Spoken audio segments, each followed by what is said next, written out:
No matter who you are, no matter where you have been, and no matter where you are right now, you are welcome here. Welcome to Daily Audio Bible Chronological. I'm Jill. Today, it's the second day of January. You made it back. I'm so glad to welcome you here. Maybe a few more are joining us today. Scoochie on in.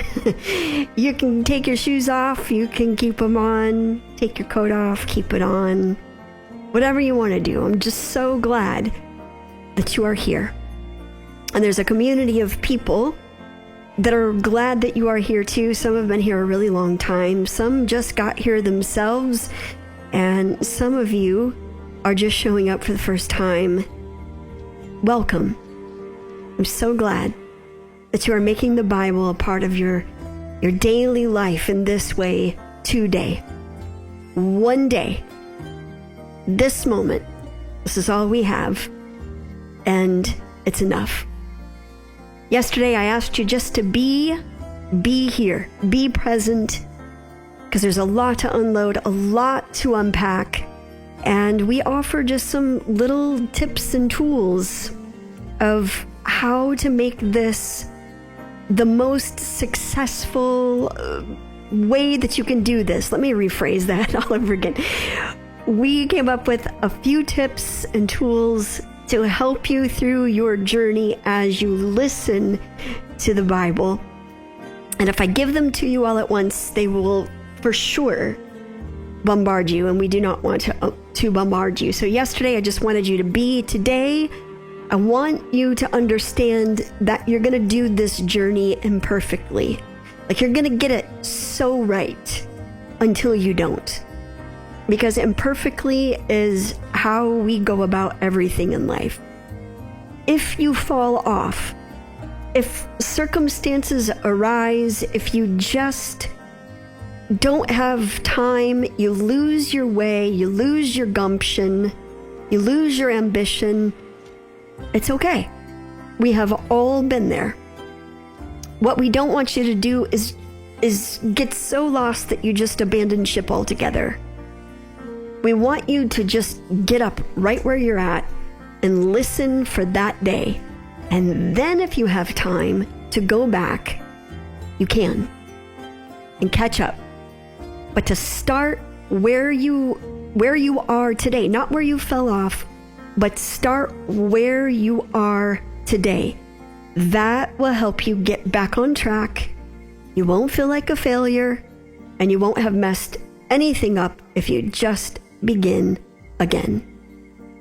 And this is not going to make sense because you're day 2 and you're killing it so far. You're crushing your goals as you should. But you will fall off. Some of you will fall off. And if you do, just get back up and get right back into it. With that being said, let's get into it. Today we are reading Genesis chapters 4 through 7. A lot happened yesterday in the creation story or the creation poem. Let's see what happens in the book of Genesis today. Today we are reading the New Living Translation. Genesis chapter 4. Now Adam had sexual relations with his wife Eve, and she became pregnant. When she gave birth to Cain, she said, "With the Lord's help, I have produced a man." Later she gave birth to his brother and named him Abel. When they grew up, Abel became a shepherd while Cain cultivated the ground. When it was time for the harvest, Cain presented some of his crops as a gift to the Lord. Abel also brought a gift, the best portions of the firstborn lambs from his flock. The Lord accepted Abel and his gift, but he did not accept Cain and his gift. This made Cain very angry, and he looked dejected. "Why are you so angry?" the Lord asked Cain. "Why do you look so dejected? You will be accepted if you do what is right. But if you refuse to do what is right, then watch out. Sin is crouching at the door, eager to control you. but you must subdue it and be its master." One day Cain suggested to his brother, "Let's go out into the fields." And while they were in the field, Cain attacked his brother Abel and killed him. Afterward, the Lord asked Cain, "Where is your brother? Where is Abel?" "I don't know," Cain responded. "Am I my brother's guardian?" But the Lord said, "What have you done? Listen, your brother's blood cries out to me from the ground. Now you are cursed and banished from the ground, which has swallowed your brother's blood. No longer will the ground yield good crops for you, no matter how hard you work. From now on, you will be a homeless wanderer on the earth." Cain replied to the Lord, "My punishment is too great for me to bear. You have banished me from the land and from your presence. You have made me a homeless wanderer. Anyone who finds me will kill me." The Lord replied, "No, for I will give a sevenfold punishment to anyone who kills you." Then the Lord put a mark on Cain to warn anyone who might try to kill him. So Cain left the Lord's presence and settled in the land of Nod, east of Eden. Cain had sexual relations with his wife, and she became pregnant and gave birth to Enoch. Then Cain founded a city which he named Enoch after his son. Enoch had a son named Irad. Irad became the father of Mehujael. Mehujael became the father of Methuselah. Methuselah became the father of Lamech. Lamech married 2 women.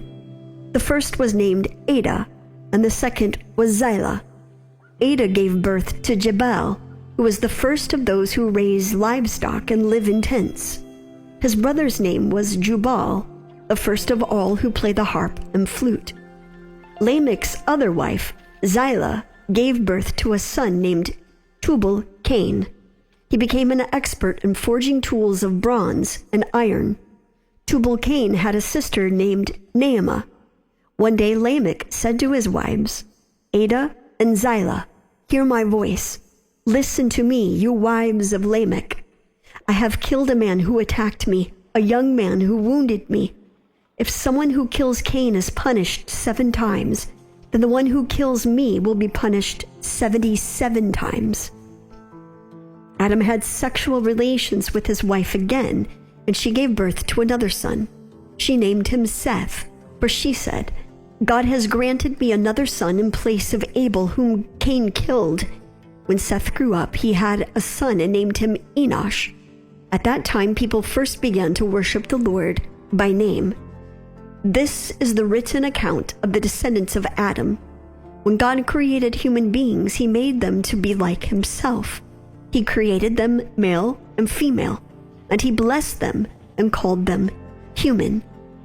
When Adam was 130 years old, he became the father of a son who was just like him, in his very image. He named his son Seth. After the birth of Seth, Adam lived another 800 years, and he had other sons and daughters. Adam lived 930 years, and then he died. When Seth was 105 years old, he became the father of Enosh. After the birth of Enosh, Seth lived another 807 years, and he had other sons and daughters. Seth lived 912 years, and then he died. When Enosh was 90 years old, he became the father of Kenan. After the birth of Kenan, Enosh lived another 815 years, and he had other sons and daughters. Enosh lived 905 years, and then he died. When Kenan was 70 years old, he became the father of Mahalalel. After the birth of Mahalalel, Kenan lived another 840 years, and he had other sons and daughters. Kenan lived 910 years, and then he died. When Mahalalel was 65 years old, he became the father of Jared. After the birth of Jared, Mahalalel lived another 830 years, and he had other sons and daughters. Mahalalel lived 895 years, and then he died. When Jared was 162 years old, he became the father of Enoch. After the birth of Enoch, Jared lived another 800 years, and he had other sons and daughters. Jared lived 962 years, and then he died. When Enoch was 65 years old, he became the father of Methuselah. After the birth of Methuselah, Enoch lived in close fellowship with God for another 300 years, and he had other sons and daughters. Enoch lived 365 years walking in close fellowship with God. Then one day he disappeared because God took him. When Methuselah was 187 years old, he became the father of Lamech. After the birth of Lamech, Methuselah lived another 782 years, and he had other sons and daughters. Methuselah lived 969 years, and then he died. When Lamech was 182 years old, he became the father of a son. Lamech named his son Noah, for he said, "May he bring us relief from our work and the painful labor of farming this ground that the Lord has cursed." After the birth of Noah, Lamech lived another 595 years, and he had other sons and daughters. Lamech lived 777 years, and then he died. After Noah was 500 years old, he became the father of Shem, Ham, and Japheth. Then the people began to multiply on the earth, and daughters were born to them. The sons of God saw the beautiful women and took any they wanted as their wives. Then the Lord said, "My spirit will not put up with humans for such a long time, for they are only mortal flesh. In the future, their normal lifespan will be no more than 120 years. In those days, and for some time after, giant Nephilites lived on the earth, for whenever the sons of God had intercourse with them, they gave birth to children who became the heroes and famous warriors of ancient times. The Lord observed the extent of human wickedness on the earth, and he saw that everything they thought or imagined was consistently and totally evil. So the Lord was sorry he had ever made them and put them on the earth. It broke his heart. And the Lord said, "I will wipe this human race I have created from the face of the earth. Yes, and I will destroy every living thing, all the people, the large animals, the small animals that scurry along the ground, and even the birds of the sky. I am sorry I ever made them." But Noah found favor with the Lord. This is the account of Noah and his family. Noah was a righteous man, the only blameless person living on earth at the time, and he walked in close fellowship with God. Noah was the father of 3 sons, Shem, Ham, and Japheth. Now God saw that the earth had become corrupt and was filled with violence. God observed all of this corruption in the world, for everyone on earth was corrupt. So God said to Noah, "I have decided to destroy all living creatures, for they have filled the earth with violence. Yes, I will wipe them all out along with the earth. Build a large boat from cypress wood and waterproof it with tar inside and out. Then construct decks and stalls throughout its interior. Make the boat 450 feet long, 75 feet wide, and 45 feet high. Leave an 18-inch opening below the roof all the way around the boat. Put the door on the side and build 3 decks inside the boat, lower, middle, and upper. Look, I am about to cover the earth with a flood that will destroy every living thing that breathes. Everything on earth will die, but I will confirm my covenant with you. So enter the boat, you and your wife and your sons and their wives. Bring a pair of every kind of animal, a male and a female, into the boat with you to keep them alive during the flood. Pairs of every kind of bird and every kind of animal, and every kind of small animal that scurries along the ground will come to you to be kept alive. And be sure to take on board enough food for your family and for all the animals." So Noah did everything exactly as God had commanded him. When everything was ready, the Lord said to Noah, "Go into the boat with all your family, for among all the people of the earth, I can see that you alone are righteous. Take with you 7 pairs, male and female, of each animal I have approved for eating and for sacrifice, and take 1 pair of each of the others. Also take 7 pairs of every kind of bird. There must be a male and a female in each pair to ensure that all life will survive on the earth after the flood. 7 days from now, I will make the rains pour down on the earth, and it will rain for 40 days and 40 nights, until I have wiped from the earth all the living things I have created. So Noah did everything as the Lord commanded him. Noah was 600 years old when the flood covered the earth. He went on board the boat to escape the flood, he and his wife and his sons and their wives. With them were all the various kinds of animals, those approved for eating, and those that were not, along with all the birds and the small animals that scurry along the ground. They entered the boat in pairs, male and female, just as God had commanded Noah.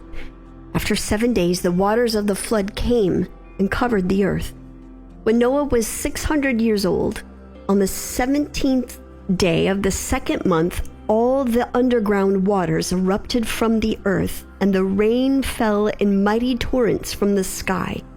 The rain continued to fall for 40 days and 40 nights. That very day, Noah had gone into the boat with his wife and his sons, Shem, Ham, and Japheth, and their wives. With them in the boat were pairs of every kind of animal, domestic and wild, large and small, along with birds of every kind. 2 by 2 they came into the boat, representing every living thing that breathes. A male and female of each kind entered just as God had commanded Noah. Then the Lord closed the door behind them. For 40 days the flood waters grew deeper, covering the ground and lifting the boat high above the earth. As the waters rose higher and higher above the ground, the boat floated safely on the surface. Finally, the water covered even the highest mountains on the earth, rising more than 22 feet above the highest peaks. All the living things on earth died: birds, domestic animals, wild animals, small animals that scurry along the ground, and all the people. Everything that breathed and lived on dry land died. God wiped out every living thing on the earth: people, livestock, small animals that scurry along the ground, and the birds of the sky. All were destroyed. The only people who survived were Noah and those with him in the boat. And the floodwaters covered the earth for 150 days. Okay, we end with Noah today, but we begin with the story of Cain and Abel, and we have to talk about the story of Cain and Abel. It's kind of just a little blurb on the map in the book of Genesis in the 4th chapter, but it's a huge theme, and this theme will follow throughout the entire Bible, and this theme we should be able to mirror within our own hearts if we're willing to be honest with ourselves. Cain and Abel are introduced through the conception of Eve and Adam, and they grow up to be 2 completely opposite men. Abel was a shepherd. He tended the sheep. Cain cultivated the ground. He was a farmer. But when it's time for harvest, when it's time to reap the reward, Scripture says Cain presented some of his crops as a gift to the Lord. Now, we understand there is no offering set up. There is no sacrifice set up thus far in the Bible. This is offering to God as a form of worship at this time. Abel also brought a gift, the best portions of the firstborn lambs from his flock. The best portions of lambs from the flock are lambs that have no blemishes. There are no spots on them. There's no little black spots. I'm literally looking out my window right now at my next door neighbor's sheep, and I see there are some that are just so peculiar looking, so interesting looking. White sheep with black eyes, spotted lambs and various colors, but the ones without spot and blemish were the perfect sheep to bring as an offering to God. The best portions of the firstborn lambs from his flock. This is what Abel presented to God. But we know that Cain just gave him some of the crops. The Lord accepted Abel in his gift, but he did not accept Cain in his gift. Why is this? It's a great question. God did not accept Cain and his gift because he brought some of his crops. He didn't bring the first fruits of his crops. Now, if you're a gardener, if you garden flowers, if you garden vegetables, if you garden cattle, I don't know if that's the right word, you raise cattle, you know there's something to be said about that first fruit. The first fruit that comes and blooms, and there it is. There's the little flowers, and it's a blossom, but it's going to grow into a fruit. And you want to share it with everyone. I love to garden. I love to produce beautiful fruit and vegetables. I love to feed my family from the earth. I love the entire process, to see the seed in the ground, the sun shine on it, the water that comes, and the life that it brings. But there's something to be said about offering to God back that which he has provided. And Abel was willing to bring the best to God. Cain presented some of his crops. We don't know which ones, but we know it wasn't the first fruits. This is going to be an important theme to hold on to as we journey and travel through the Old Testament. We're going to be in it for a long time this year as well. You need to know that up front. We're going to have to get good and settled in here. But what a journey it will be, I promise. Because God accepted Abel and his gift, Cain became envious and jealous of his brother. Envy, it is damaging. It is destructive. It produces death. It's that plain and simple. And we'll see this play out in Scripture. Now, here's the difference. Jealousy is, they have something that I wish I had. I feel a little empty because I don't have that. Envy is the next step. They have what I wish I had. I feel empty. They must pay for what I do not have. There's a big difference.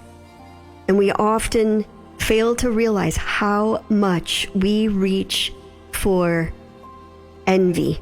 What Cain feels in God's acceptance of his brother Abel, in his acceptance of him and his acceptance of his gift, he takes as rejection and as dejection, and he takes it out on his brother, and he takes his brother's life into his own hands.